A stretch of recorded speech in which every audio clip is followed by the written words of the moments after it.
ہو سکتا ہے کسی کے ذہن میں خیال آ رہا ہوگا کہ انبیاء اکرام کو نبوت نبی پاک کے صدقے میں ملی اس لیے وہ نبی پاک کا ذکر کرتے تھے. نہیں پیارے بزرگوں اور دوستوں، صرف انبیاء ہی ہمارے نبی کا ذکر نہیں کرتے تھے، بلکہ ہمارے نبی کی آمد سے پہلے انبیاء کی امتیں بھی ہمارے نبی کا تذکرہ کرتی تھی. سبحان اللہ. ذرا دیکھیے حضرت موسیٰ علیہ السلام کا مقدس اور مبارک زمانہ ہے. حضرت موسیٰ علیہ السلام کے زمانے میں آپ کے ایک امتی کا انتقال ہو گیا. وہ بڑا گناہگار تھا، خطاکار تھا، سیاہکار تھا، بدکار تھا. اس گناہگار اور خطاکار کے تعلق سے سارے لوگ محلے اور شہر والے اس سے بدظن ہو چکے تھے. اور جب وہ وفات ہو گیا، جب وہ مر چکا، تو ساروں نے اعلان کر دیا تھا کہ کوئی اس کے جنازے میں نہیں جائے گا، کوئی اس کو دفن نہیں کرے گا، کوئی اس کو کفن نہیں پہنائے گا، بس اس کی لاش کو سڑنے کے لیے چھوڑ دیا جائے، کیونکہ یہ ہم پر بڑے ظلم و زیادتی کیا کرتا تھا. انتہائی درجے کا گناہگار ظالم انسان تھا. یہاں تک کہ لوگوں کے دل میں اس کی نفرت کے اس کے آخر جنازے والے مرحلے میں کوئی جانے کے لیے تیار نہیں تھا. کچھ دن تک وہ جس چوپائی پر لیٹا لیٹا مر گیا، بس اسی پر سڑا پڑا رہا. جسم سے بدبو آنے لگی. لوگوں نے کہا کہ بھائی جسم سے بدبو آ رہی ہے، آزو بازو کے رہنے والوں کا مسئلہ دشوار ہوتا جا رہا ہے، لہذا اس کو یہاں سے اٹھاتے ہیں اور لے جا کر کچرا کنڈی پر پھینک دیتے ہیں. جانور اسے کھا لیں گے تو یہ مسئلہ بھی حل ہو جائے گا. بڑی دور سے کھڑے ہو کر چوپائی کو راسی باندھ کر کھینچتے ہوئے لے آ کر کچرا کنڈی پر پھینک دیتے ہیں. اللہ رب العزت دیکھ رہا تھا، خالق کائنات دیکھ رہا تھا. مولا رب کریم نے حضرت موسیٰ علیہ السلام سے فرمایا موسیٰ ذرا طور پر آؤ. حضرت موسیٰ طور پر تشریف لے جاتے ہیں تو رب کریم فرماتا ہے موسیٰ ذرا سنو، فلاں کچرا کنڈی میں ہمارا ایک بندہ پڑا ہوا ہے، وہ سڑ رہا ہے، کوئی اس کے جنازے کے پاس نہیں آتا، کوئی اسے نہلاتا نہیں ہے، کوئی اسے کفناتا نہیں ہے. ہم ان کی آزمائش کر رہے تھے، وہ اپنی آزمائش سے گزر چکے. موسیٰ اب آپ کو ہم حکم دیتے ہیں، جاؤ ہمارے اس بندے کو اٹھاؤ اور اسے اٹھا کر اپنے گھر لے آؤ، اسے نہلاؤ، اسے کفناؤ، اسے بہترین مقام پر دفن کر دو. حضرت موسیٰ اللہ کے حکم پر گئے. جا کر دیکھتے ہیں موسیٰ علیہ السلام قریب جاتے ہیں، ساری قوم آ جاتی ہے، کہتی ہے موسیٰ یہ بڑا گندا انسان تھا، ظالم انسان تھا، گناہگار تھا، خطاکار تھا، آپ اس کے جنازے کے قریب نہ جائیے گا، آپ اللہ کے نبی، آپ ایسے حرکت ہرگز مت کریے گا. حضرت موسیٰ نے کہا نادانو تمہاری بات سنوں یا خدا کی بات سنوں؟ میرے خدا نے حکم دیا ہے، میں اس کے ساتھ حسن سلوک کر ہی رہوں گا. حضرت موسیٰ اٹھائے، اسے گھر لے گئے، نہلا دھولا کر کفنا کر دفن فرما دیے. جب دفن کر کے مولا کے دربار حاضر ہوئے، پوچھنے لگے مولا گناہگار بھی جس سے شرم آ جائے وہ اتنا بڑا ظالم تھا، گناہگار جس کی پناہ مانگے وہ اتنا بڑا گناہگار تھا، خطاکار جس سے منہ چھپا لے وہ اتنا بڑا خطاکار تھا، لیکن مولا تو نے اپنے نبی کو حکم دیا کہ اتنے بڑے ظالم کو کفنائے، اتنے بڑے ظالم کو نہلائے. مولا کیا بات تھی؟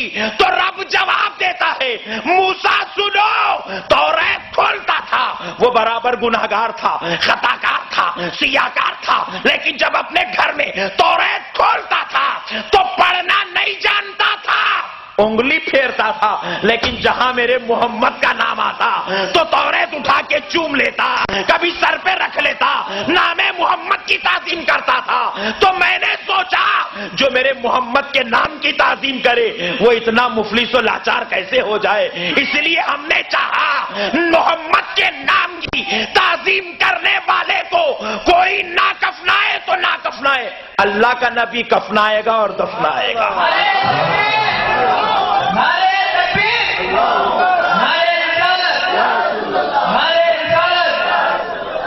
قربان جاؤ پیارے دوستو، قربان جاؤ پیارے بزرگوں اور دوستو.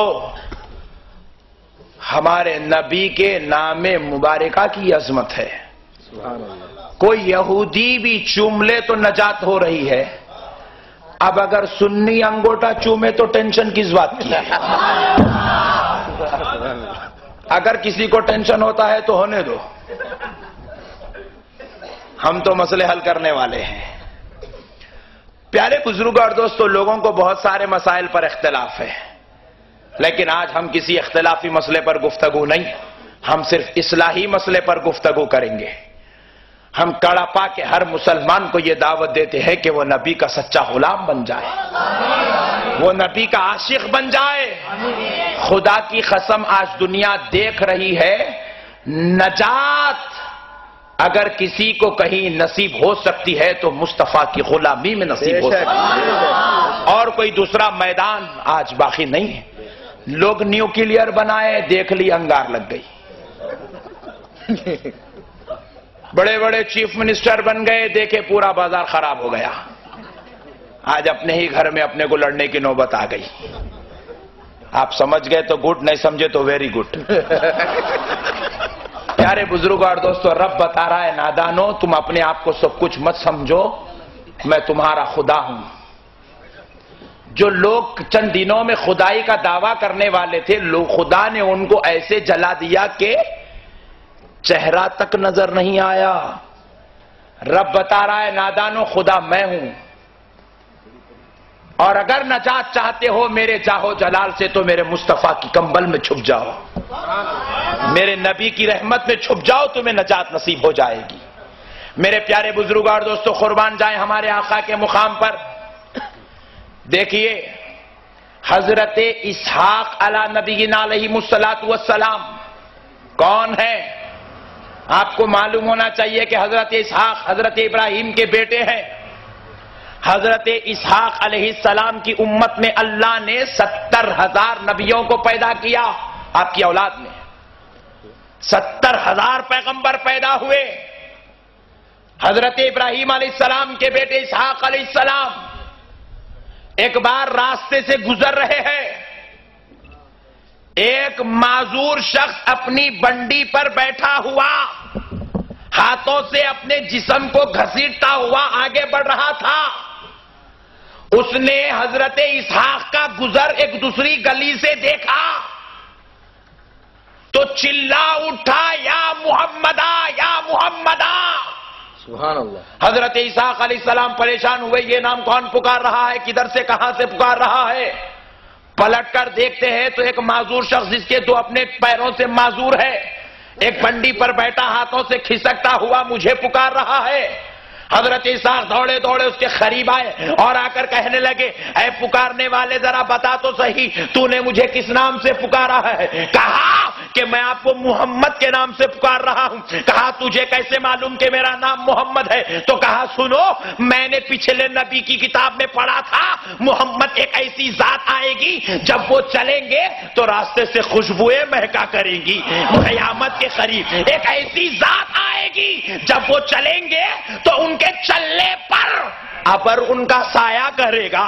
وہ جب راستے سے گزریں گے تو سارے راستے مہک اٹھیں گے۔ میں تم کو دیکھ رہا تھا، راستہ مہک رہا تھا تو مجھے یاد آیا، ہو سکتا ہے کہ وہ محمد تم ہی ہو۔ حضرت اسحاق نے کہا، سن میں محمد نہیں ہوں، ہاں کاش اگر میرا رب مجھے محمد کے گھوڑے کی نال بنا کے پیدا کرتا تو بہتر ہوتا۔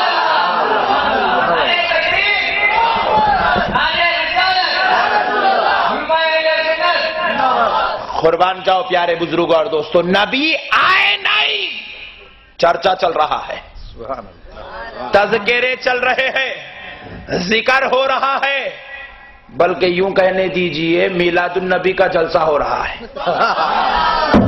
نبی آئے نہیں، جلسے منعقد ہو رہے ہیں، ذکر و اذکار ہو رہے ہیں۔ دنیا کے سارے لوگ شادی تو کر لیتے ہیں، معلوم بھی ہے نبی کی سنت ہے، نبی سے جو جو لینا تھا اچھے اچھے چیزیں لے لیے، ٹوپی اچھی دکھی لے لیے، شملہ اچھا دکھا لے لیے، داڑھی اچھی دکھی لے لیے، پورے مونچھ کاٹنے کا نہیں ہے مگر سمجھ میں کاٹنا وہ بھی لے لیے۔ پیارے بزرگ اور دوستو، لیکن ایک بات ہمیں معلوم ہونا چاہیے، حضرت آدم علیہ السلام کے تعلق سے بیان کیا گیا، روایات میں آیا ہے کہ حضرت آدم علیہ السلام جب دنیا میں تشریف لائے، اپنی زوجہ حضرت حوا سے ملاقات کرنا چاہے تو کہا گیا آدم پہلے ملاقات کی مہر ادا کرو، آدم پہلے ملاقات کی مہر ادا کرو، معاوضہ ادا کرو۔ حضرت آدم نے پوچھا مولا کیا معاوضہ دوں؟ اے پروردگار کیا معاوضہ دوں؟ کہا کیا تمہارے پاس بہترین چیز ہے، معاوضہ دے دو۔ حضرت آدم نے کہا اے اللہ تو خود فرما دے، میں وہ معاوضہ دینے کے لیے تیار ہوں، وہ مہر باندھنے کے لیے تیار ہوں۔ کہا آدم تمہارے پاس کچھ نہیں ہے، لیکن ہاں اگر کچھ دے سکتے ہو تو اتنا دے دو کہ اپنی حوا سے ملنے سے پہلے مصطفیٰ پر 100 بار درود کا نذرانہ دے دو۔ آدم علیہ السلام مہر بن رہے ہیں تو ذکر مصطفیٰ کا ہو رہا ہے۔ قربان جاؤ پیارے بزرگوں اور دوستو، یہ ہمارے نبی کا مقام ہے۔ اللہ نے کیسی شان سے ہمارے پیارے آقا کو دنیا میں مبعوث فرمایا کہ پیارے بزرگوں اور دوستو، انبیاء علی نبینا علیہم السلام ہمارے نبی کی امت میں پیدا ہونے کی تمنائیں اور آرزویں کیا کرتے تھے۔ ارے حد تو یہ ہے، اس سے بڑی بات اور اس سے بڑی شان کیا ہو سکتی ہے کہ نبی تو نبی، غلاموں کی قسمت کا عالم دیکھو، نبی کی امت میں پیدا ہونے والے دیوانوں کی قسمت کا عالم تو دیکھو۔ حضرت عیسیٰ علیہ السلام کو اللہ نے آسمانوں میں اٹھا لیا، حضرت عیسیٰ علیہ السلام آسمان میں اٹھا لیے گئے، محشر کے قریب، قیامت کے قریب حضرت عیسیٰ علیہ السلام کو پھر سے دنیا میں مبعوث کیا جائے گا۔ عیسیٰ علیہ السلام نبی بن کر تشریف لائیں گے، لیکن عیسیٰ علیہ السلام اپنی نبوت نہیں منوائیں گے، اپنی رسالت کی تعلیم نہیں دیں گے، بلکہ عیسیٰ علیہ السلام اپنے رسول اللہ کے امتیوں کے بیچ میں آ کر رسول اللہ کی شریعت کی دعوت دیں گے، اسلام کی دعوت دیں گے، لوگوں کو کلمہ پڑھائیں گے، لا الہ الا اللہ عیسیٰ روح اللہ کا نہیں، لا الہ الا اللہ محمد الرسول اللہ پڑھائیں